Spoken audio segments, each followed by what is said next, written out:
Bismillahirrahmanirrahim. Assalamualaikum warahmatullahi wabarakatuh.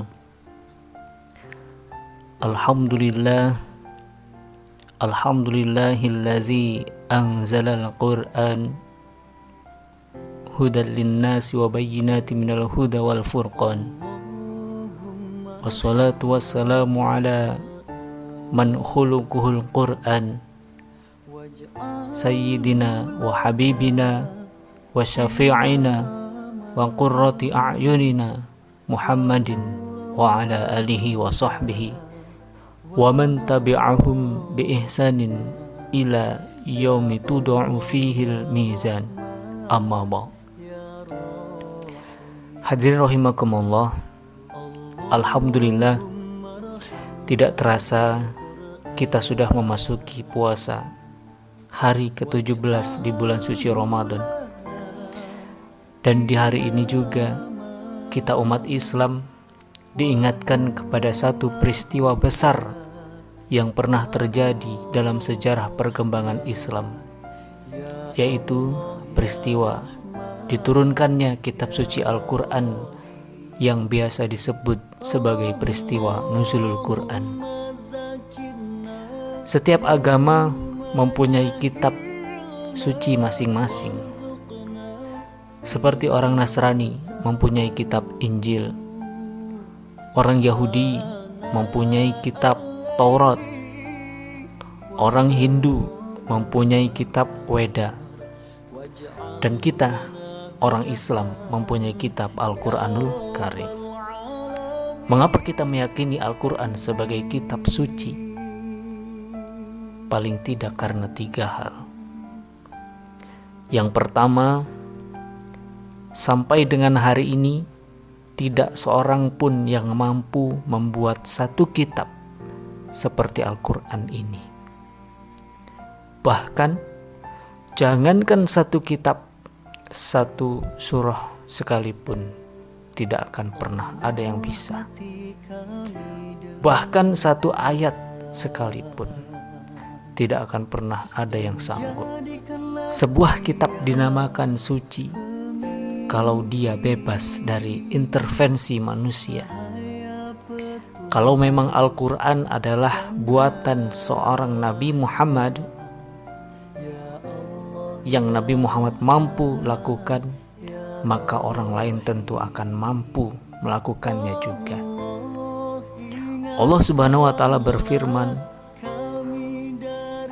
Bismillahirrahmanirrahim. Wa in kuntum fi raibim mimma nazzalna ala abdina fa'tu bi suratin min mislih wad'u syuhada'akum min dunillah in kuntum shadiqin. Jikalau kamu ragu terhadap Al-Quran yang kami turunkan kepada hamba kami, yaitu Muhammad, buatlah satu surah saja yang semisal dengan Al-Quran itu, dan ajaklah penolong-penolongmu selain Allah jika kamu orang-orang yang benar. Quran Surat Al-Baqarah ayat 23. Dari ayat ini Allah menegaskan sekaligus memberikan tantangan kepada orang-orang yang meragukan Al-Quran untuk dapat membuat yang semacam dengan Al-Quran. Katanya tadi, kalau tidak mampu sendiri, ajaklah golongan-golonganmu.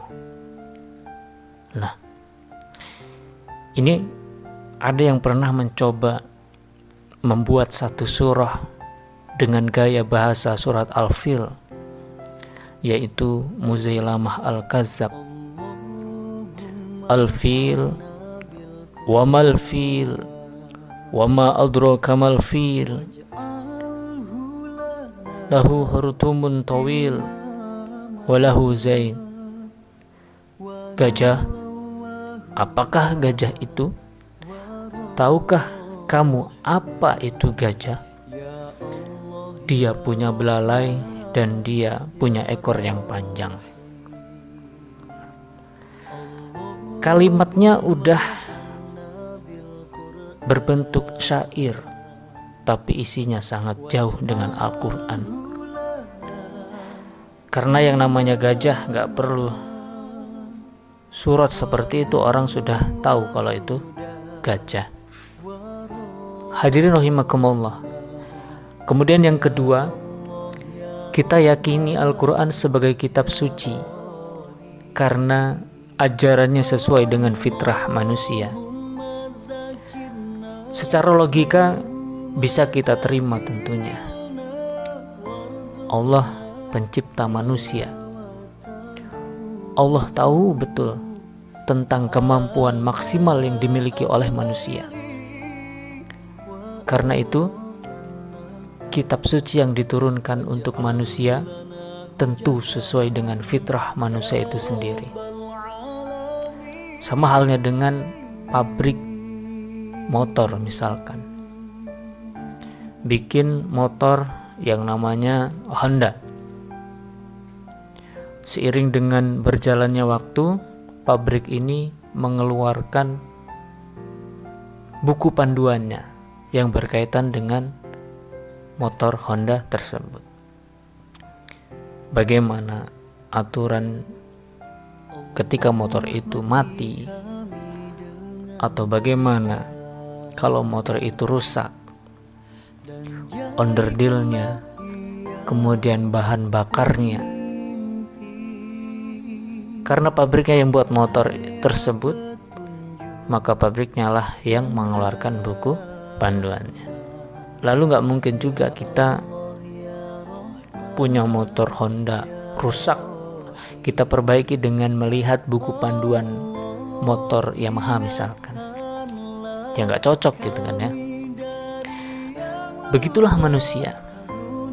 Jikalau ia ingin baik, ingin selamat, ingin capai sukses dunia dan akhirat nanti, maka dia harus mengikuti petunjuk yang dibuat oleh Allah Subhanahu wa taala, yaitu Al-Qur'an. Hadirin rahimakumullah. Kemudian yang ketiga, kita yakini Al-Qur'an sebagai kitab suci karena isinya tidak saling bertentangan. Bagaimana mungkin sebuah kitab suci ajarannya saling kontroversi, isinya saling simpang siur? Di ayat ini misalkan diajarkan Tuhan Esa, di lain ayat diajarkan Tuhan ada 3. Nah, bagaimana kitab suci bisa saling beda seperti ini? Sebuah kitab dikatakan suci kalau di dalamnya tidak saling bertentangan. 6.666 ayat, 30 juz dan 114 surat, tidak satupun yang saling silang, tidak satupun yang saling bertentangan. Oleh karena itu, dengan memperingati turunnya Al-Quran, mari kita banyak membacanya. Dan membaca Al-Quran adalah pengantar untuk bisa mengerti dan memahami. Sedangkan mengerti dan memahami adalah pengantar untuk bisa mengamalkannya dengan sebaik-baiknya. Mudah-mudahan Allah berikan keberkahan dan ridho kepada kita, sehingga nantinya kita mendapatkan pertolongan dan syafaat daripada Al-Quran. Saya akhiri, wabillahi taufiq wal hidayah. Wassalamualaikum warahmatullahi wabarakatuh.